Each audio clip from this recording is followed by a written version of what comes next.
বর্তমান সরকারের দিক নির্দেশনায় সুন্দরবন অঞ্চলে সক্রিয় সকল বনদস্যুর বিরুদ্ধে বাংলাদেশ কোস্ট গার্ড কঠোর অবস্থানে রয়েছে।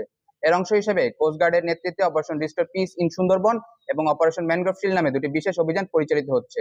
এই অভিযানের ধারাবাহিক সফলতা হিসেবে সপ্তমবারের মতো অপারেশন ম্যানগ্রোভ শিল্ডের আওতায় দুটি পৃথক অভিযান পরিচালনা করে অস্ত্র, গোলাবারুদ সহ দুর্ধর্ষ ডাকাত, দয়াল বাহিনী ও বড় জাহাঙ্গীর বাহিনীর কাছে জিম্মি থাকা মোট 21 জন জেলেকে উদ্ধার করা হয়। খুলনার কয়রা ও সাতক্ষীরা শ্যামনগর থানার জেলেরা মাছ ও কাঁকড়া ধরতে সুন্দরবনে গহীনে প্রবেশ করলে সুন্দরবনে দুর্ধর্ষ ডাকাত দয়াল বাহিনীর সদস্যরা ফিরিঙ্গি খাল ও কুঞ্চির খাল সংলগ্ন এলাকা থেকে তাদের জিম্মি করে মুক্তিপণ দাবি করে। গোপন তথ্যের ভিত্তিতে জানা যায়, জিম্মিকৃত জেলেদের নিয়ে দুর্ধর্ষ ডাকাত দয়াল বাহিনীর সদস্যরা কয়রা থানাধীন আন্দারমানিকের টোটা কেওড়াতলা খাল সংলগ্ন এলাকায় অবস্থান করছে। প্রাপ্ত তথ্যের ভিত্তিতে গত 21 মে 2026 বৃহস্পতিবার ভোর 4টায় কোস্টগার্ড স্টেশন কয়রা কর্তৃক উক্ত এলাকায় একটি বিশেষ অভিযান পরিচালনা করা হয়। অভিযান চলাকালীন কোস্টগার্ডের উপস্থিতি টের পেয়ে ডাকাতরা সুন্দরবনের ভেতরে পালিয়ে যাওয়ায় কাউকে আটক করা সম্ভব হয়নি। নির্মাণে নাম্বার 1 শাহ সিমেন্ট।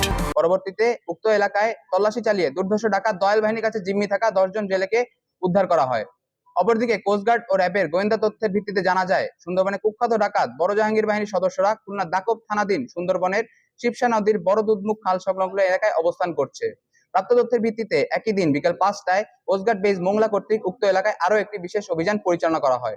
অভিযান চলাকালীন কোস্টগার্ডের উপস্থিতি টের পেয়ে ডাকাতেরা আভিযানিক দলকে উদ্দেশ্য করে গুলি ছোড়ে।